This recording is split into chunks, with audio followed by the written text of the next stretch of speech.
Olá, tudo bem? Eu sou aluno da Fundação Escola Técnica Liberal de Suzano Vieira da Cunha e estudo no curso técnico de mecânica. O nome do meu projeto é VECM, Verificador do Excesso de Carga em Mochilas Escolares. Meu nome é Matheus Ribeiro Bittencourt. O nome do meu orientador é Gabriel Soares Edur Alves e o nome do meu co-orientador é Luiz Antônio Pereira Gonçalves. Introdução. O tema do presente projeto visa desenvolver um dispositivo capaz de mensurar o excesso de carga em mochilas escolares, porque, de acordo com Souza, em um estudo estatístico feito com alunos, cerca de 71,1% deles apresentavam alterações na coluna, 36,8% com suspeitas de escoliose e 52,6% com alterações no plano sagital da coluna vertebral. O maior perigo está não no ensino médio, não no ensino médio para o superior, mas no ensino fundamental, pois é nessa época que as crianças estão se formando. O corpo está crescendo proporcionalmente, a coluna também cresce. E se há deformações na coluna, as deformações também crescem, podem ficar acentuadas, podem virar deformações irrecuperáveis. E é por isso o cuidado extremo com as crianças, esse é o objetivo do trabalho, ajudá-las. Em um estudo com mais de 578 indivíduos e com mais de 38 anos, eles relataram dores na lombar mantidas desde a infância. Esse estudo foi feito por Herby. Softwares utilizados no trabalho. Angle Meter, que é usado para fazer justamente a posição dos eixos fundamentais, x e y. CorelDRAW X5, para fazer os vetores. E Autodesk Inventor 2020 para fazer uma mochila em 3D para análises, né?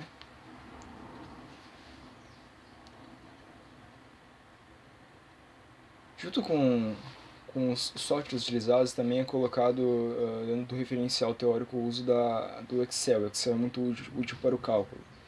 E em um estudo com 1.126 adolescentes feito por Fernandes, que eram da idade de 12 a 28 anos de idade, no qual a massa e a altura dos indivíduos foram medidos, inclusive o peso de suas mochilas, o estudo constatou que 1.122 apresentaram dores no pescoço e na coluna. O duramento do estudo foi de questão de um mês. Doenças principais na degeneração da coluna.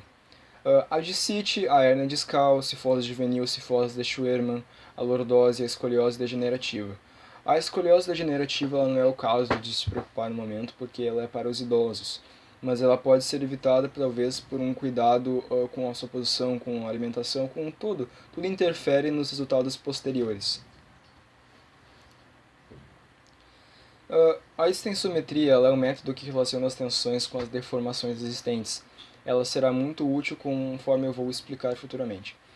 A equação que relaciona ela é a deformação ΔL, que é o comprimento final menos o comprimento inicial. Isto é igual à força, que é multiplicado pelo comprimento inicial, dividido pela área da secção, multiplicado pelo módulo de elasticidade que é dado tabeladamente pela ABNT. Isto é igual à tensão multiplicada pelo comprimento inicial dividido pelo módulo de elasticidade.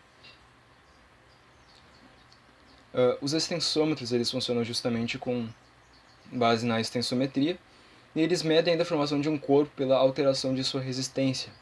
A equação que relaciona a resistência é que ela é proporcional ao comprimento dividido pela área. E para que isso seja uma igualdade, é necessário que seja colocada uma constante.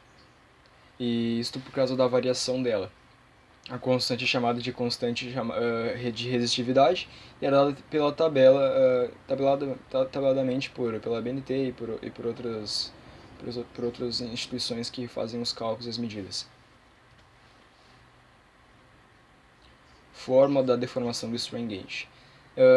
A fórmula da deformação do strain gauge é a microdeformação, que ela é igual a 4 vezes a tensão de saída desbalanceada, isso dividido pela tensão de excitação de voltagem multiplicada pelo gauge factor.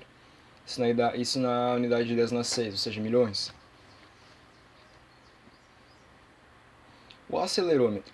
Foi citado o extensômetro e agora será citado o acelerômetro. São dois componentes utilizados no trabalho, os fundamentais. Ele funciona com o princípio de aceleração de Newton e de massa e mola, de Hooke. Basicamente, quando uma mola ela é comprimida, as forças são convergentes e quando ela é tracionada, as forças são divergentes. O que está nos dizendo? Quando uma força ela é aplicada, ela forma um determinado ângulo. E por que é colocada a aceleração de Newton? Porque é justamente o eixo gravitacional que vai dar a diferença de inclinação do acelerômetro. Ele mede com relação ao eixo gravitacional. O eixo x ele é perpendicular ao eixo gravitacional, então isso não é um problema se quisermos medir na horizontal, mas a medição de ângulos é feita na vertical. Metodologia. A forma deduzida, já que foi citada plano cartesiano e eixos, é que o peso ele é igual a 2 vezes pt1 vezes seno de alfa mais pt2 vezes seno de beta. Esse 2 é um número muito especial, porque nos fala de que existem duas alças na mochila. Se não houvesse esse 2, chegaríamos à conclusão de que somente é uma alça sendo utilizada com extensômetro e acelerômetro. Entretanto, esse 2 nos diz que as alças elas estão reguladas igualmente, ou seja, seno de alfa é igual para a alça 1 e para a alça 2, e seno de beta é igual para a alça 1 como é igual para a alça 2. As trações como PT1 e PT2, que são as trações superiores e inferiores da alça, elas convergem para um ponto, e aquele ponto ele é referido como partindo dali, sendo o centro cartesiano. A alfa é o ângulo superior da alça e o beta é o ângulo inferior. Como a parte inferior da alça é muito fina, a beta ele é tantos por cento de alfa. Isso vai ser entendido como média geométrica futuramente na forma. E PT2 também. Não é possível medi-lo com extensômetro, mas é possível medir PT2 porque... é possível medir PT1 e PT2 é tantos por cento de PT1, porque PT1 traciona o reforço da alça. E esse reforço tem uma deformação e o strain gauge mede a deformação que é causada por uma força. A aplicação dos vetores.